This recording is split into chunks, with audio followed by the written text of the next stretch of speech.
at Luzon, Visayas at lahat ng sulok ng ating mundo. Inaanyayahan ko ng lahat na samahan niyo sa ating pagkain ngayong gabi dito sa aming probinsya. Buhay probinsya muna tayo mga kaibigan at kasamantalahin po nating tikman yung linuto ni Mrs. Ang napakabait kong Mrs. na ilaw ng aming tahanan na hindi pa napupundi kanyang ilaw. Ayan na. Tikman natin mga idol ang ating ulam na niluto ni Mrs. na tinatawag na kalabasa daw. Pampalinaw ng mata. Ayan o. Hindi lang kalabasa mga idol. Mayroon pa siyang hipon. Ito yung hipon. Hipon ba ito tawag? Hipon mga idol. At sabi ng iba, nakaka-high blood daw po ang hipon. Nakaka-high blood daw ang hipon. Pero heto. At linutuan ako ni Mrs. ng hipon. Ayan o. Linutuan ako ni Mrs. ng hipon. At ayon po sa mga kwentong-kwento ng mga tawag doon. Yung mga kwento ng mga kaibigan natin na nakaka-high blood daw ang hipon. Totoo nga ba ito? Na nagtanong-tanong ako kung bakit totoo ba nakaka-high blood ang hipon para hindi na sana ako mag-uulam eh. Ang sabi po nila mga idol ay mayroon daw isang kaibigan namin na pumunta sa palengke. Bumili daw siya ng 1 kilong hipon. At nung nagtanong daw sa palengke kung magkano daw ang 1 kilo, 1,000 daw mga idol. Nakaka-high blood na talaga. Biruin mo, 1 kilong hipon, 1,000.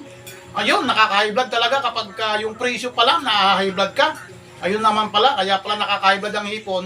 Kaya ayaw niyang kumain ng hipon kasi biruin natin 1,000, 1 kilo.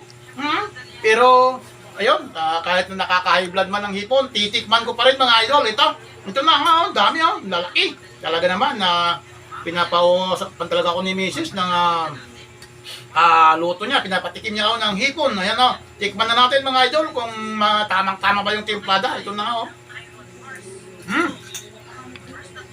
masarap. Malagkit pa itong kalabasa na ito. Talagang ginataan talaga. May gata, ayan Tara na mga idol, tikman natin yung ulam ko na hipon na may kalabasa.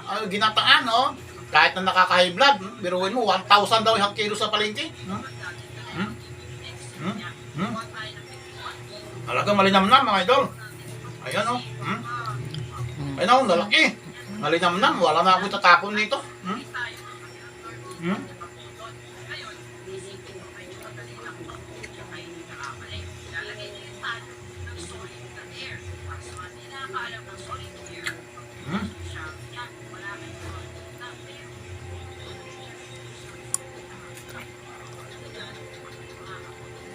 Yan, buntot lang yung tinapon ko. Talagang malinamnam yung luto ni Mrs. na hipon. Yan. Tara na mga idol. Luzon, Visayas, and Mindanao. Tikman na natin itong linuto ni Mrs. na hipon, malinamnam. Ayan na mayroon pang halong kalabasa.